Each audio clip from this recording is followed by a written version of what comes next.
What's in that book? Spoilers. Who are you? Professor Riversong, University of... To me. Who are you to me? Again. Spoilers.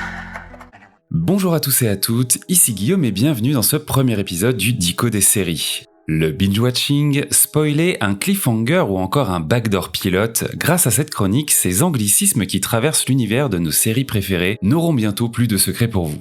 Et on commence tout de suite avec un mot qui fait frémir les amateurs de séries et qui a donné son nom à notre émission, le fameux spoiler. Vous savez, ce mot qui a le pouvoir de transformer votre ami le plus proche en ennemi juré. Alors c'est quoi au juste un spoiler ?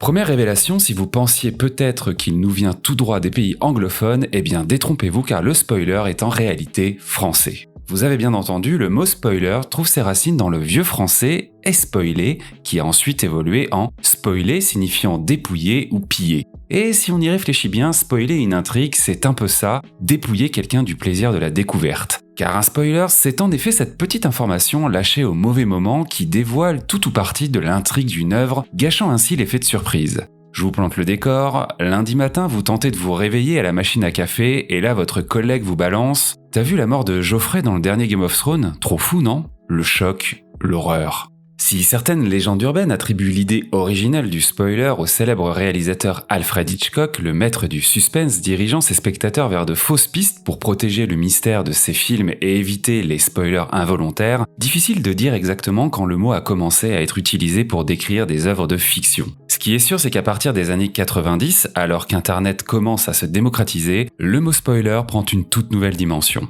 Les forums et discussions en ligne explosent et avec eux la tentation irrésistible de parler du dernier film ou de la série fraîchement visionnée. C'est là que le mot spoiler s'impose comme le terme ultime pour désigner la révélation d'un détail crucial de l'intrigue. Une définition moderne de la trahison, en somme. Un terme qui petit à petit entrera dans le langage commun jusque dans nos séries favorites, comme dans Doctor Who ou son personnage de Riversong qui, à chaque fois qu'elle croise le docteur, lui répond simplement « spoilers » quand il essaye d'en savoir plus sur son propre avenir. Si certains et certaines argueront que connaître la fin n'altère pas forcément le plaisir de l'expérience en prenant comme exemple les classiques de Shakespeare ou les diverses mythologies dont les intrigues sont connues depuis des siècles et qui continuent malgré tout de captiver, soyons honnêtes, la plupart d'entre nous préférera savourer chaque retournement de situation à son rythme, surtout dans le cadre de séries des genres de l'imaginaire qui fourmillent bien souvent de rebondissements inattendus. Aujourd'hui, le spoiler est partout, sur internet bien sûr, où les fameuses balises spoilers permettent de cacher des parties cruciales de texte pour éviter les révélations intempestives, et avec l'explosion des séries, ne pas se faire spoiler est devenu un sport à plein temps, que ce soit à la machine à café, au détour d'une conversation dans un bar, voire même sur les murs de nos villes, de petits malins s'amusant à peindre parfois certaines des meilleures révélations à la vue de tous et de toutes. Pour les producteurs de séries, le spoilers est aussi devenu un véritable enjeu stratégique et certaines séries emblématiques comme Lost ou Game of Thrones n'hésitent pas à tourner plusieurs versions de leurs scènes importantes pour éviter les fuites, voire à réécrire des scénarios en cours de route pour déjouer les théories des fans les plus assidus.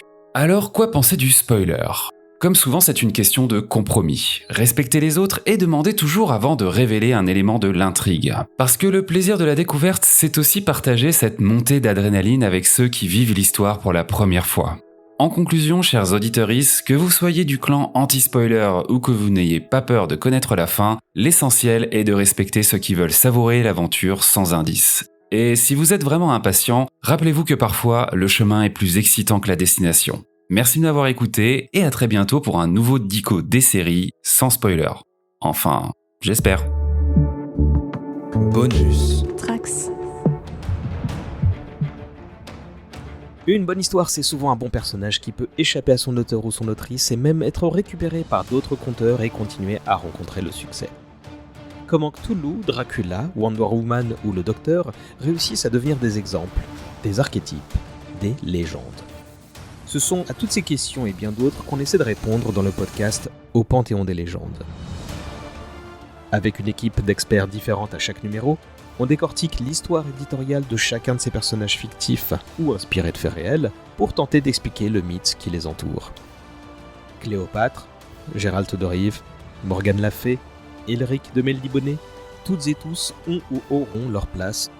Rendez-vous très bientôt au Panthéon des légendes, une émission disponible sur le flux Dommage Collatéral, un podcast du label Bonus.